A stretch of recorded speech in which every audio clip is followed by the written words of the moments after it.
So the bond election is a mail-in ballot election, and I think that's something that's important to note because that's a different process, and so it's not a walk-in election. So May 2nd is actually the deadline for when a ballot needs to be in. So when you see that May 2nd election on the bottom, it's actually a noon deadline to get it into the county office. The ballots actually go out on April 12th. We want our voters to take care of it right away. Things we talk about always relate to our excellence, equity, and engagement goals, and the message is this is about our students. It was the same message we had in 2013 with the bond election there, where we transformed our elementary schools, and that's the same message as we're going forward, looking at our middle schools and high schools. It's about the learning environment in which they're in and personalizing the learning. And this is just the graphic we like to use when we talk about the partnerships we have, the school district has with our families, and then our community partners, and making sure everything we do is a system that works to support our students. Every elementary school has been touched with this 2013 bond issue.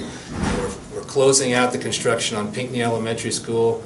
That'll be finished this summer, and kids will be moving back there from East Heights very soon.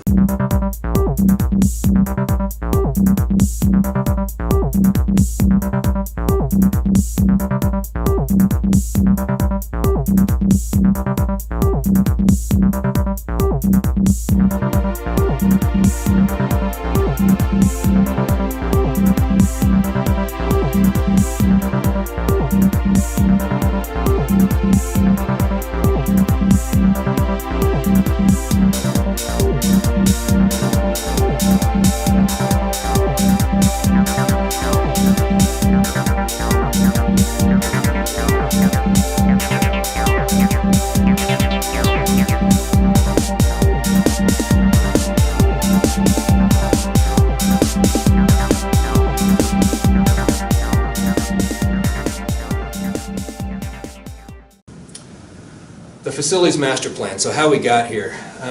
We worked with Gould Evans over the course of a year. So last March we started the process of a master planning, really focused in on Lawrence High School. We had a steering committee made up of parents and some teachers at Lawrence High School administration, and looking at that facility really specifically. And that went on for about 8 months and really dug in with an engineering firm. We worked with a construction management team to help us with some pricing and figuring out exactly what Lawrence High would be the best plan for Lawrence High. But the goals were really similar: creating the flexible spaces, addressing equity across all of our schools, and just like we did in 2013 with Central and East Lawrence elementary schools that needed to work. And it's the same with Lawrence High. And then delivering the energy efficient high performance schools. So there's a lot of infrastructure work in this bond issue, and particularly with our middle schools. So it's those the guts of the building, the heating, the ventilation, the air conditioning, the plumbing, the lighting, all those components that sometimes go unseen, but you can feel it, and it does impact how you work and how students perform. And so those are all aspects of this facilities plan. Predominantly with Lawrence High, one of the things I want to point out, if you haven't been around there, you can see those arrows up on the screen. Those are all entry-exit points, and those are doors that are literally open during the day because kids have to get in between different buildings. So we have an annex building that's to the south of Lawrence High. We have the west gym and natatorium that's to the west of Lawrence High, and students that are moving in and out of those buildings all day long. And so part of this plan would be to enclose that so that there's one entry-exit point, much like we have in all of our other schools, so we have a safe and secure entry. The classroom size comparison, this is another key talking point for Lawrence High. Lawrence High, their classrooms on the average were around 600 square feet. A typical classroom that you'll have in an elementary school is actually going to push over 800 square feet. In a high school, we see average class sizes of around 720 to 750 square feet, and that's when you look at comparisons to schools in Johnson County and and other places around, and also comparisons to Free State. And so you can see that comparison up here. 90% of Free State's classroom would meet that average classroom size, and only 29% of Lawrence High School's classrooms. And so they get packed in there. You can imagine 25 to 30 kids, big bodies, and 720 square feet. It becomes a little difficult, especially when we talk about the type of instruction that we're asking you to do with blended learning and movement of students.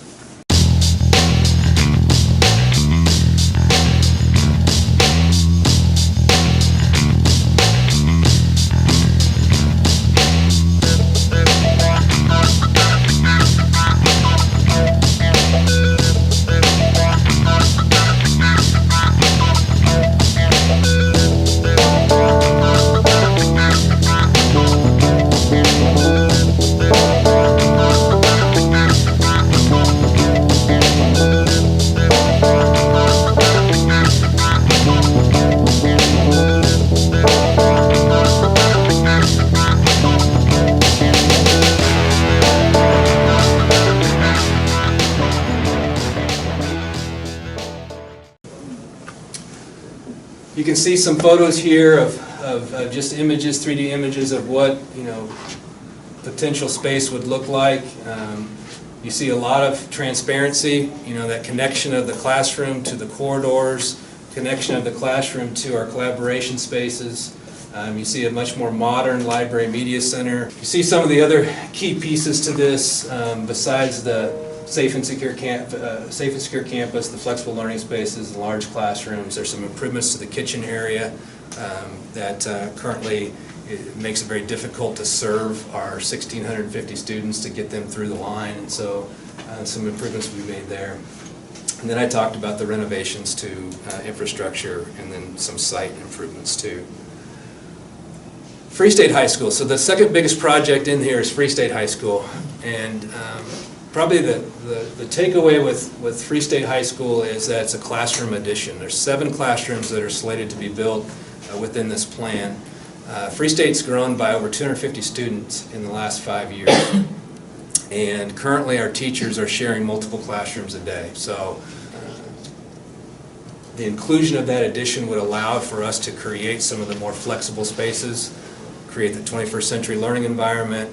It's hard to transform those double-loaded corridor schools without just tearing down walls and starting over. Free State is a newer school, but remember this, it's 20 years old, 1997. So people like to think that was, not too long ago, but it's quite a while. And we have things that fail after 20 years. If you're a homeowner, you have roof issues, you have issues with your heating and air conditioning units, and so those are some of the things that would be a part of this. But you can see some of the similar items that we would be looking at is modernizing the library media center. Once again, opening that up so it connects from hallways, classrooms, into those, and makes it more inviting. West Middle School, it's a $9.8 million project. Half of this project is mechanical, electrical, plumbing. So over $6 million, it's actually more than that. So almost $6 million worth of work here is related to the infrastructure. Once again, West Middle School, 1950s building. Lawrence High School is a 1950s building. And so it's been, a lot of patchwork has been done over the years, and so it needs an overhaul. It's time for that. You can see some of the shaded spaces in there. You'll see that in some of the middle school projects where we're going to go in and we almost consider it to be acupuncture.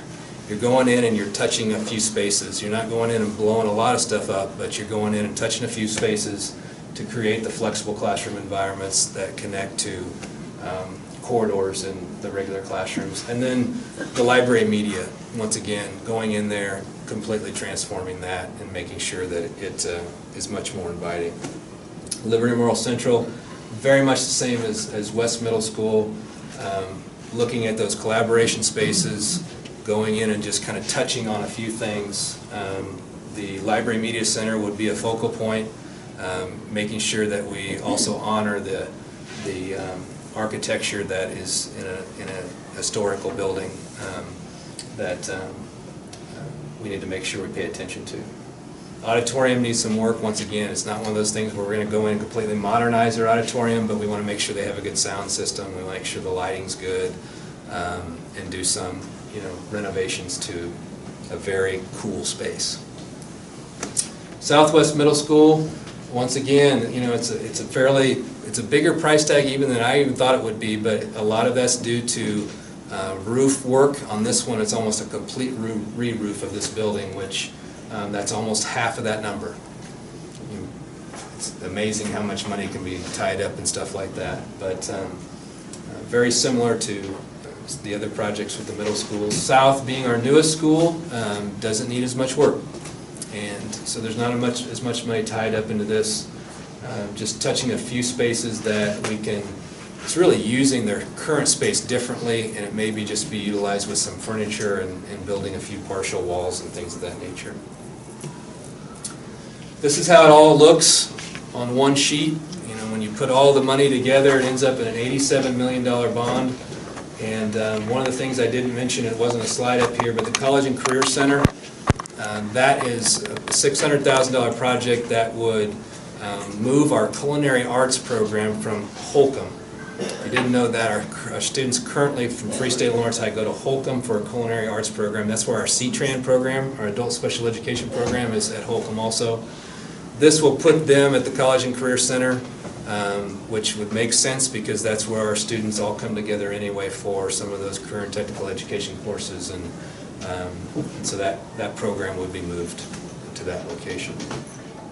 Technology, this is just some additional set-aside money for data management systems, things like improvements to our Skyward, our Business Plus management, so those things that happen behind the scenes that you know how important it is to make sure those are working and make teachers' lives easier and parents.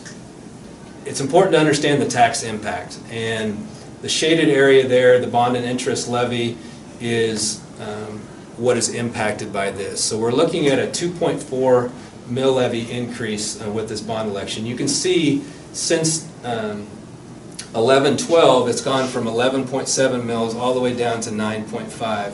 The shaded area is actually from the 2013 bond where we said we would not go above 10.577 mils. And it actually hasn't, it's only dropped. You can look at the total mill levy down at the bottom. I think that's also something important to note that at 11-12, the mill levy overall was 59.438 mils. This year it's 53.360, so it has gone down by 6 mils. By doing this project, you would actually still not take it back to even what it was last year. You can see how we fall. We did a comparison, a benchmark with 21 school districts from across the state. Some of them are local, but some of them Johnson County schools. You can see where we fall. So our total mill levy in comparison to other school districts is, we're in a pretty good place, right in the middle of the pack. When you look at our bond and interest mill levy, once again, in comparison to those same 21 benchmark schools, we're towards the bottom half of that, but not in too bad a shape. This is an important one because I think it says a lot about, more importantly than just straight mill levy, because it's debt to assessed valuation. Some school districts have a higher mill levy simply because they don't have a lot of assessed valuation. Communities like Baldwin City and Eudora, they just don't have a lot of industry and commercial things that increase your assessed valuation. But even when you throw those things in for Lawrence, we still compare pretty solidly in the middle of the pack with those comparable school districts. I mentioned this before, increase of 2.4 mils. People want to know what's that do to me personally. You're looking at that, and we did a $200,000 home. The impact would be $55 a year or $4.60 a month as far as an increase in your taxes. You can do the math on if your home is more than that or less than that and figure out how that changes also. The special election ballot question, this is a special election. We don't have a spring election this year, which is the reason we picked a May date. It usually would be right around the first week of April was when you would have a spring election. This year we don't. So we had to do a special election. We could have chosen to do walk-in or mail-in. We chose mail-in. It's become a more popular means of having elections simply because participation goes up. We have seen that firsthand when we did an LOB election a few years ago. We did a mail-in.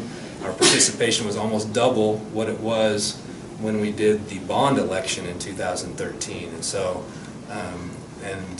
so we want participation. We want people to vote. The mail ballot election schedule, April 11th, voter registration ends. April 12th, the ballots go out. Need to be received in the clerk's office by May 2nd. So if you mail them on May 2nd, they'll be tardy. So you want to, if you have it on May 2nd in your possession, you want to walk it in to the county clerk by noon that day. Just mark it, sign it, and mail it back. There's more information on our website. In fact, significantly more information. If you're one of those people that really likes to know the details, we have a 162 pages actually, master plan that was done by Gould Evans that is a detailed document that kind of talks through all the work that was done to get to this point.